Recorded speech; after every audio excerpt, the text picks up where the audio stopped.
ब्रज में भ्रमण करने के लिए आओगे तो कान्हा जी की लीलाओं का ही आनंद लोगे, क्योंकि कान्हा की लीलाएं तो अनंत हैं। कहते हैं ना, हरि रूप अनंत हरि कथा अनंता।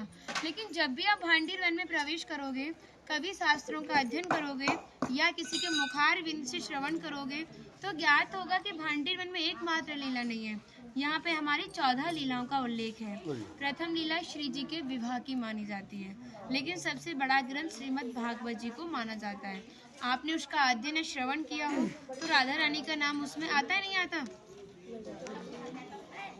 श्रीमद् भागवत में नहीं आता, बिल्कुल नहीं आता, क्योंकि सुखदेव जी राधा रानी को परम गुरु मानते थे। जब राधा रानी का नाम ही श्रीमद् भागवत जी में नहीं दिया तो विवाह का उल्लेख कैसे हो सकता है?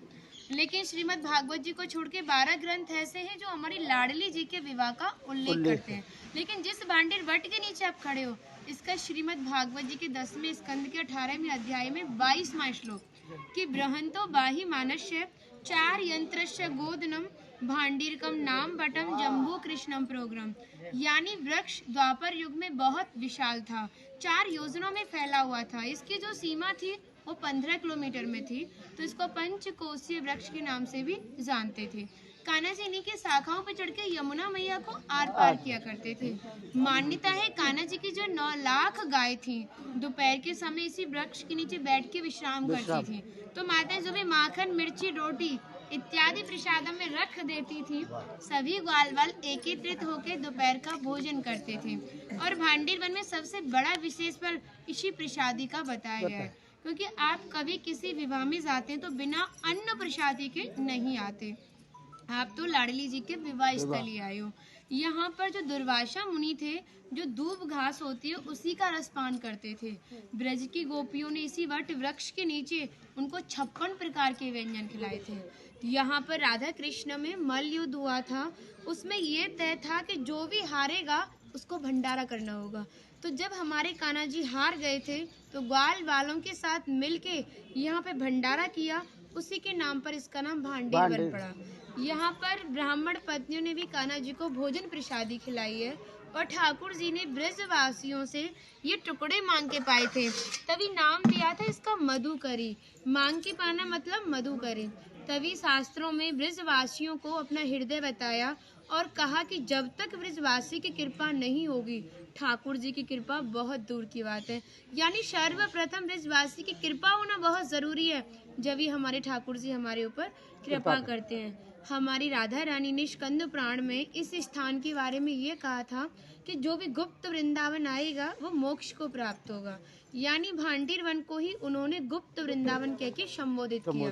तो कान्हा बोले, तुम इतनी बड़ी बात को कह रही हो, लोग पाप करेंगे और सीधे दौड़े भांडीर वन चले जाएंगे, क्योंकि आपने तो मोक्ष धाम ही भांडीर वन को कह दिया। तब हमारी लाडली जी ने कहा, नहीं कान्हा, मैं जिस पर विशेष कृपा करूंगी, जिसके प्रति मेरी भक्ति भाव दोनों सच्चे हैं और भक्त मेरी शादी में उपस्थित है। यानी आज से 5,500 वर्ष पूर्व आप इस स्थान पर थे।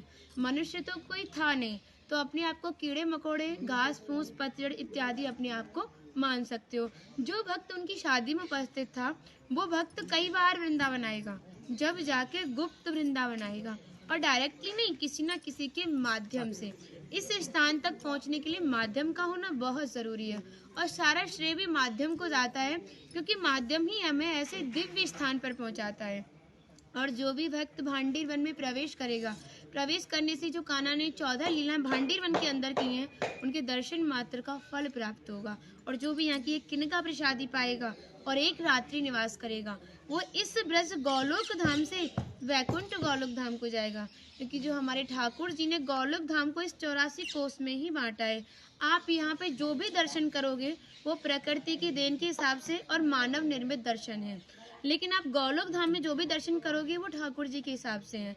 जैसे गर्ग संहिता के 6वें अध्याय का नाम है गौलोक खंड, आप उसका अध्ययन करोगे तो भांडीर वट का एक दिव्य वर्णन का अध्ययन करोगे।